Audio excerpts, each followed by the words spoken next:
bit. What's going on, guys? Welcome back and thank you for clicking on the video. As you can tell by the title of this video, I'm going to be talking about my move and my experience when I hired a moving company. As some of you may or may not know, me and my girlfriend Yami, we just moved from New Hampshire all the way to Houston, Texas, and we decided to hire a moving company. What I want to do in this video is give you guys some tips and information to look for, to think about if you guys are contemplating hiring movers for a move, whether it's long distance, short distance, whatever it might be. Some things that I have found after the first move, things to look out for and things to just be aware of. So let's get into it. Number one is you need to understand that these companies are out to make money. That is it, that's plain and simple. Any business is out to make money, and especially in a business like this, where not many people understand. You don't move very often. I mean, this is the first time I've moved a distance that required movers, and obviously not hiring a moving company and going through this on a regular basis, you're not gonna understand the ins and outs of it. So there were definitely some things that we overlooked just because we didn't know what to look for. You know, we were on a time schedule, we were on a time crunch, and we didn't have much time to really do extensive research. So I want to make this video for you guys. So again, number one, these companies are out to make money. Number two, when you are talking to somebody, you need to understand whether you're hiring a broker or a actual mover. And the difference is a broker hires the mover for you, okay? A broker is just exactly that. Think of like a broker with investments, okay? You don't do the work directly. You hire somebody else to make your decision for you, okay? You hire somebody with experience, you hire somebody that knows what they're doing to give you the best return possible, okay? A broker is a middleman, okay? If you're talking directly to a mover, they are gonna be the people that actually do the work, okay? They're gonna have the trucks, they're gonna have the staff, they're gonna have the company that actually comes into your house, takes the stuff, and moves it for you, all right? So you need to really understand if you're hiring a broker or if you're hiring a company. Ultimately, you're hiring the company, but if you're working with the broker, there are advantages. Obviously, it's very simple to work with a broker. Chances are they've been doing it for a while. But you need to understand, a question you can ask is, do you have your own trucks and staff, okay? If they say no, then they're most likely a broker. If they say yes, then they're probably the moving company themselves. The biggest thing, whether you're talking to a broker or a mover, is you need to make sure they're registered with the FMCSA, which is the Federal Motor Carrier Safety Administration, I think. That's like the government administration and the governing body making sure that everybody's doing what they need to do. So I highly recommend asking and making sure that whoever you're working with is registered through them, okay? If you are working with a broker, you need to understand whether they're giving you a binding estimate or a non-binding estimate. And all these terms were very confusing to me, and I didn't understand what this was until after the fact, and by that time you were kind of screwed. So a binding estimate basically guarantees the amount of your move, okay? So if they give you a quote of $2,000, you are not gonna be paying more than $2,000, okay? A non-binding estimate is very open, and what can happen with a non-binding estimate is the broker can give you the quote for all your stuff over the internet or over the phone or whatever, and at the end of the day, they can charge you up to 10% more for your move. All right, that's non-binding because there's leeway, you know, it's not an official number. So what you wanna think about is, we got a binding estimate, okay? And we were talking, and I'll break this down for you. We were talking with our broker and he said, okay, tell me how much stuff you have, how many boxes you have, what furniture you have, all your stuff. He's gonna give you an inventory list. He's gonna take an inventory and give you an estimate on roughly what it's going to weigh. Our estimated weight was about 2,300 pounds of stuff, because we had yoga mats, we had a bunch of our boxes, we had 2 beds. We actually traveled pretty light. We hardly brought any furniture, we didn't bring any couches, really no bedside stands, we brought 1 dresser. So we traveled pretty light. But what happened with our broker is he shot on the high side, okay? He was like, okay, he was making it sound really good over the phone. He was like, okay, I'm gonna shoot on the high side for everything. I'm gonna make everything weigh, you know, more than it should. So like our bed, the king bed, it's that foam mattress, it's the snooze cube. It weighs out at 98 pounds. He estimated it at 150 pounds, okay? So shooting on the high side, you know, it was like, okay, I want to shoot on the high side, so when they go to weigh it, it could come back as less, and you guys would be paying less. Boom, that's good, that sounds great. However, with that binding estimate, you're guaranteed to pay that amount. So with a binding estimate, they don't actually weigh out the shipment, okay? Keep that in mind. A binding estimate, they aren't required to weigh out the shipment because it's a guaranteed number. It's not gonna change. They don't need to weigh it and make sure it weighs this amount. So basically what happened is he estimated us the 2,330 pound shipment. Everything was weighed higher, but they weren't gonna weigh it anyway, so there was no chance of it going down. I hope that makes sense. So basically what he quoted us was what we were gonna pay. Although he was saying, oh, it could weigh less, he was giving us a binding estimate. Now, if it was a non-binding estimate and it weighed less, yes, we would pay less. Just because of the weight of the shipment, he was estimating all our stuff as to be heavier than it was, but it would come in lower, but we would pay less. But with a binding estimate, basically, he gave us this number, 2,330 pounds. It was stuck at that point. So a binding estimate is good, but you want to actually shoot on the low side if it's a binding estimate, okay? So if your shipment weighs 2,000 pounds, but it actually weighs 1,800 pounds, your estimate, your binding estimate is at 1,800 pounds, so it's going to cost less and they can't charge you more. Like I said, the non-binding estimate, they can charge you up to 10% more. It's the 110% rule. They can charge you up to 10% more than what they estimated you because it's a non-binding. It's not set in stone. A binding estimate is set in stone. A non-binding estimate is not set in stone. You also need to understand if you are paying for weight or if you are paying for space, okay? And you really need to make it clear what you are paying for, okay? So if you have a lot of boxes that are small but weigh a lot, you might want to pay for space. If you have a good amount of stuff, but it doesn't weigh too much, but it's taking up a lot of space, you might want to pay for weight. So that's something you're gonna have to use at your own discretion. Again, they're gonna give you an estimate of how much they think it weighs and how much they think how much space it's gonna take up. And so you need to take a look at that and see, okay, is it a binding versus non-binding? Is it weight versus space? And make sure that you're only paying for one because they might quote you for space, but then they might charge you for weight. You need to make sure that everything is on the terms that you want it. So don't think that you're paying for weight and then they flip it on to you when they come to pick it up and like, okay, it takes up this much space in the truck, you're paying this amount. But say no, because when our mover showed up, he was like, okay, well, it's gonna take up this amount. I was like, no, I was told that it's going strictly by weight.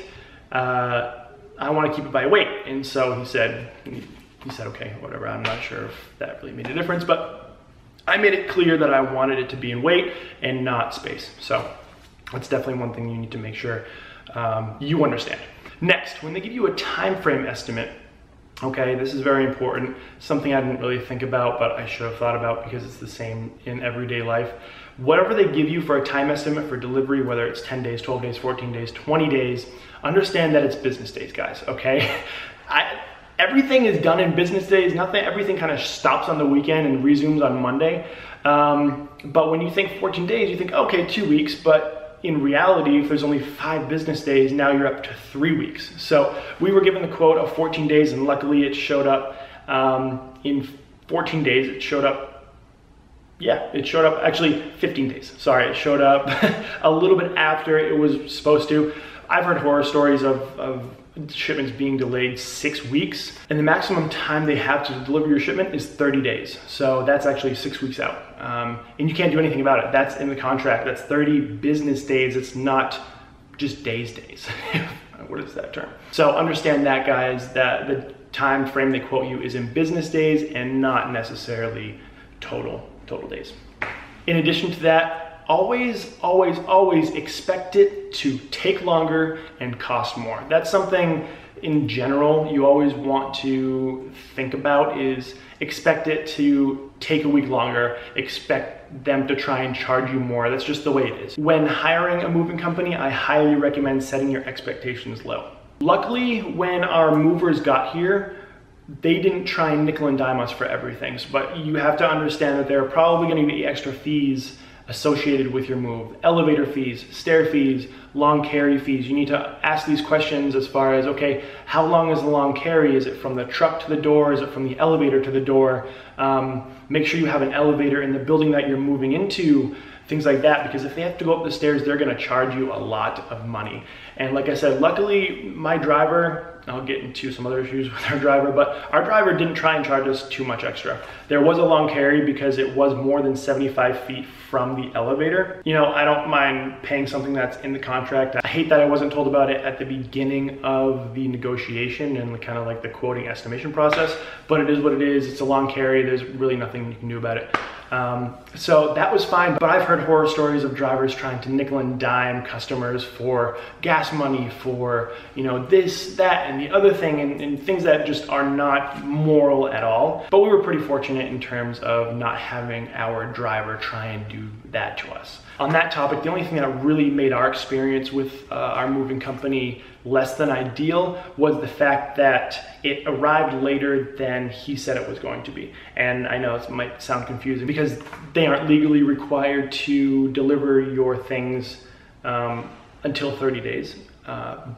So we got a call on Monday saying that he was going to be here on Tuesday. He didn't show up Tuesday, he didn't show up Wednesday, he didn't show up Thursday, and he showed up Friday. So that's the only thing. That was more of just like a personal time issue because he, like I said, he called us on Monday, said I'll be there Tuesday at noon, didn't show up Tuesday at noon. We didn't hear from him until 5 p.m. on Tuesday. He said he was gonna be here Wednesday. He didn't show up Wednesday. We didn't hear from him until later on Wednesday. He said he was gonna be here Thursday. Didn't show up Thursday either. And finally we got our stuff Friday. So that was the only thing that really kind of threw us off, was that 3-4 day period that we were kind of rearranging our lives and making sure we were here for it.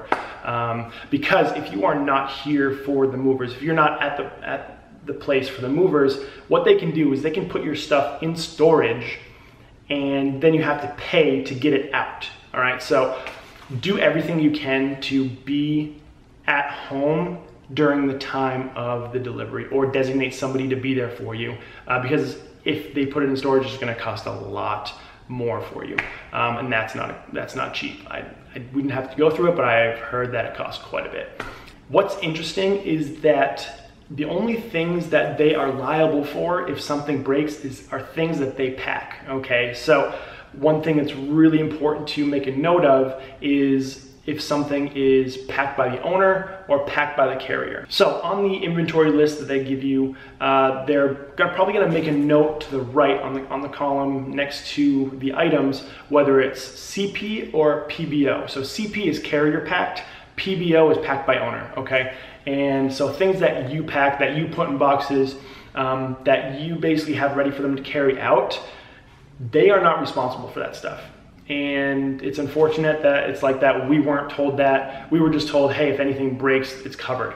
But there's the fine print saying if it's packed by you, they are not liable for it. So things like beds, things that like dressers, side tables that they like wrap up and disassemble and bring towards you to your residence, yes, they're liable for those. But unfortunately, we had some mugs broken, which probably totaled to be about $300 worth of stuff. But the fact that they didn't pack them and we packed them and they basically were just in a box and carried out, they were not responsible for it. So going through that process, I've done some research and it's just such a pain because that contract is set in stone. So whatever's on that contract that's the word right there in that instance. So it's very important to read that contract, understand that you have to pay before they start unloading, and that if they unload and anything's broken, that if you packed it, that they're not responsible for it. Now, if our bed was broken or something else and whatever, yes, they would be responsible because they disassembled it, they packed it, all that stuff. But anything that you pack, they are not responsible for. And I think the last thing that is also super, super important is once you sign that contract, you are at their mercy, okay? The movers will have your stuff and you will have to do basically whatever they say. The mover could charge you for anything they want and you can't do anything about it. That's unfortunately the way it is, because these movers, if you think about it, these movers do this every single day. You might move once every 3, 4, 5, 6, 10, 15 years. So they use that as a scare tactic. They use that to their advantage, and they know kind of the way to navigate the moving waters, I guess, to get you into things that you might not fully understand, if that makes sense. So just understand that whatever's in that contract is set in stone, you know, whether it's the long carry, whether it's paying them the last little bit before they start unloading. Unfortunately, you can't even look at your stuff before it's unloaded and before you pay. That's just the way it is. And again, this is my first time moving. This is just kind of what I've learned. And so if anybody has any input below and any other advice and information, leave that below, just because I would like to know more about if I hire movers again or anything in the future that goes down. But any and all information is appreciated. You know, this is just some stuff that I learned in our experience moving, and I wanted to pass along to you guys. So again, leave any comments below if you have any input or advice. It would be greatly appreciated. But that's gonna do it. I think I hit on a lot of the most important points that I wanted to hit on. And hopefully this will help you if you are thinking about, you know, if or when you decide to hire movers, will help you get the most out of it and be as informed as possible and protect yourself as much as possible. So that being said, thanks guys so much for watching. Please give this video a thumbs up if you did enjoy it. Comment below with any other input you might have, and I'll catch you guys in the next video.